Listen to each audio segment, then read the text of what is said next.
현관에 둔 이것이 64년 용띠들을 번영하게 할 것이고 큰 돈을 가져다 줄 것입니다. 여러분, 올해는 을사년입니다. 이는 강한 음의 기운을 가진 해이며 또한 성장하지 못한 묘명을 상징한 해이라 풍파가 많고 고난이 많으며 이것이 모두 내적으로 갈무리가 되니 항상 어디에서든 심리적인 불안이 강해지는 것을 의미하는 것입니다. 아마 여러분 가정 역시 그러할 것입니다. 작은 것 또 별것 아닌 일에서 가족 간에 갈등이 생기는 일이 잦아질 것이며 또 서로 대립하는 일들이 많이 벌어지게 될 것입니다. 이래서 어느 해보다 지혜로움이 많이 필요한 해이며 어느 해보다 대비가 많이 필요한 해입니다. 자, 64년 용띠들, 꼭 현관에는 이것을 두시도록 하세요. 분명 이것은 기운의 순환과 조화를 만들어 가정에 큰 번영을 만들어 줄 것이며 또한 앞서의 모든 불행이 생기지 않도록 만들어 줄 것입니다.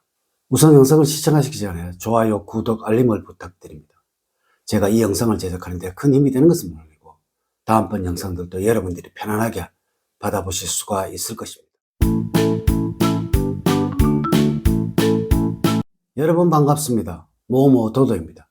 여러분, 어리석은 사람들은 한 줌도 안 되는 작은 자신의 지식만을 믿고 수많은 경험에서 만들어진 진리들을 잘 믿지를 않습니다. 이래서 저도 이런 말씀을 여러분들에게 드리기도 하였던 것입니다. 부자들이 이야기를 하기가 훨씬 쉽다고 말입니다. 여러분, 항상 불행한 삶, 어려운 삶을 살아가시는 분들은 남의 말을 잘 듣지 않으려는 공통점을 누구나 가지고 있다는 것입니다. 여러분 꼭 명심을 하세요. 형대의 풍수는 바로 여러분들의 심리를 조종하는 학문입니다. 여러분의 심리 상태를 보다 안정화시키고 긍정화시켜서 항상 여러분들의 무의식적인 행동들이 이러한 행동이 되도록 만들자는 학문이 바로 이 학문이라는 것입니다. 하여서 이 길이라는 것으로 이야기를 하는 것입니다. 물론 이 길이라는 것은 여러분이 내뿜는 것이고 또한 여러분들에게서 발산이 되는 것이니까요. 항상 긍정적인 길, 안정화된 길을 여러분이 내뿜을 수 있도록 만들어주는 학문인 것입니다. 64년 용띠들, 을사년 4월에는 현관에 꼭 이것을 두시도록 하세요. 분명 여러분에게는 맑고 강하게 변해가게 될 것이며 또한 여러분들이 하시는 모든 일에서 특히 재물적인 안정은 강해지게 될 것입니다. 지금부터 시작해 보도록 하겠습니다. 첫 번째, 을사년 4월에는 현관에 이 거울을 꼭 두세요. 여러분 반드시 현관에 좌측이든 우측이든 거울을 하나 꼭 두시도록 하세요. 이 거울은 강한 수호형의 결정체라는 것을 제가 말씀을 드린 적이 있었습니다. 물론 올해는 을사년이라서 아주 맑고 뜨거운 화요형을 상징하는 해입니다. 이래서 아마 64년 용띠들은 원래 아주 뜨거워지실 것입니다.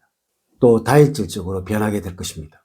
이래서 차가운 기운이 필요한 것이며 이것이 바로 작은 거울인 것입니다. 물론 이 거울을 가지고 다니는 것이 좋으나 이는 여성분들의 경우는 화장품 케이스에 달려 있으니 문제가 될 것은 없으나 남성분들은 정말 이것을 가지고 다니시기가 쉽지 않으실 것입니다. 현관 좌우측 어느 곳이든 작은 거울을 하나 두시도록 하세요. 그리고 나가시면서 들어오시면서 이 거울을 꼭 보세요. 여러분, 화요형의 수호형을 사조각에서는 재물을 말하고 있습니다. 뜨거운 화요형을 잠시나마 식혀줄 것이며 분명 재물운이 살아나게 될 것입니다.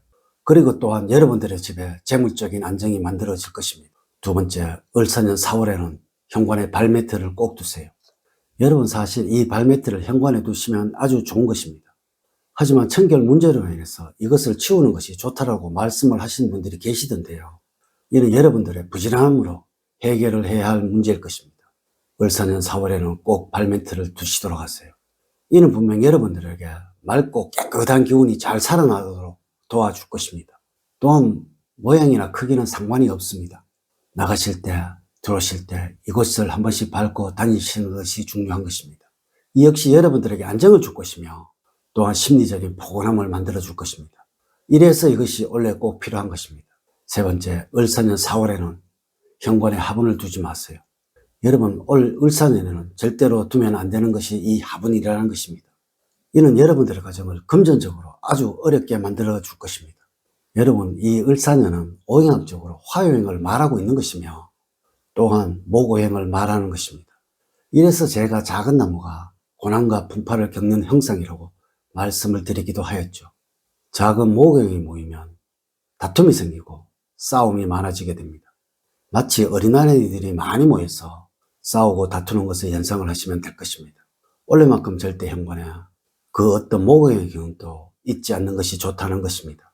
이래서 현관에 화분이나 꽃은 꼭 올해만큼은 베란다로 옮기시도록 하세요. 네 번째, 을사년 4월에는 현관에 조명을 밝게 해두세요. 일전에 제가 화장실을 따뜻하게 해두시라고 말씀을 드렸더니 이 부분에 관해서 많이들 궁금해 하시더라고요. 여러분, 어두운 곳은 상대적으로 차가울 수밖에 없습니다. 물론 밝은 곳은 따뜻할 수밖에 없겠죠. 이는 과학적으로도 증명된 것으로 조명이 밝은 곳은 상대적으로 온도가 높아 공기의 흐름이 빠르고 강해진다고 합니다. 화장실도 그렇지만 올해만큼은 이 현관을 밝게 해 두셔야 한다는 것입니다. 이는 오행학적으로 강한 화요행을 의미하는 것입니다. 물론 앞서 그걸과 같이 강한 재물운을 상징하는 것이며 올해 현관이 밝다면 재물운이 잘 살아나게 될 것이고 또한 안정화될 것이라는 이야기인 것입니다. 오래되고 흐려진 등은 밝은 빛을 내는 조명으로 교체를 하시고 이것이 어려우시다면 등에 전구라도 꼭 교체를 하시도록 하세요. 다섯 번째, 을사년 4월에는 현관에 물과 관계된 그림을 그려두세요. 여러분, 올해는 뜨겁고 맑은 화요행의 해입니다. 하지만 이것이 연약하고 자금을 의미하는 것이 문제입니다. 우리의 풍수학, 사주학, 관산학 그 모든 학문들이 항상 스술의 기운들이 강해야 모든 운을 얻을 수 있다고 말을 하고 있다는 것입니다. 물론 이렇기에 제가 앞서 올해는 다툼과 갈등이 많을 것이라고 말씀을 드리기도 하였던 것입니다. 여러분, 이것을 해결하기 위한 가장 좋은 방법은 올해 현관 주변에 물과 관계된 그림을 걸어두는 것이 가장 좋습니다. 물론 이 물과 관계된 그림은 돈을 상징하고 지혜로움을 상징하는 그림이기도 한 것입니다. 이래서 앞서 제가 말씀을 드리듯이 지혜로움이 꼭 필요한 올해이니 이 그림을 걸어두는 것이 가장 좋다라고 말씀을 드리는 것입니다. 여섯 번째, 을사년 4월에는 현관의 방향별로 이것을 놓아두세요. 여러분, 우리의 풍수는 방향을 아주 중요하게 여기고 있습니다. 이래서 저도 늘 방향에 관해서 여러분들에게 말씀을 드리고 있는데요. 현관의 방향이 남쪽이라면 원래 여러분들은 아주 풍요로울 것입니다. 그리고 북쪽이라면 1년 내내 행복이 넘쳐나게 될 것입니다. 하지만 현관이 동쪽이라면 다툼이나 갈등이 많아질 것입니다. 하여 반드시 조명을 밝게 만드는 것이 중요한 것이며 또한 이 현관에 거울을 하나 둔 것이 아주 중요할 것입니다. 그리고 현관의 방향이 서쪽이라면 현관에 발매트를 털이 많은 것으로 하나 구입을 하셔서 두시도록 하세요. 절대 고무라면 된 제품을 구입하지 마시고 털이 있는 것, 포근함을 느낄 수 있는 것으로 구입을 하셔서 두시도록 하세요. 이것이 가족 간의 이해와 양보를 만들어주게 될 것입니다. 이렇게 제가 2025년 을사년 4월에 64년 용띠에 현관에 이것이 있다면 큰 돈을 만져서 행운이 넘쳐나게 될 것이고 로또 대박의 행운도 기대를 해보셔도 좋을 듯 합니다. 이제 이야기를 마치도록 하겠습니다. 저는 늘 여러분들 가정에 사랑과 행복이 넘치는 사람을 만들어 드리도록 노력을 하겠습니다. 오늘 긴 시간 시청해 주셔서 감사드립니다. 다음 시간에 더 좋은 영상으로 인사를 드리도록 하겠습니다. 감사합니다.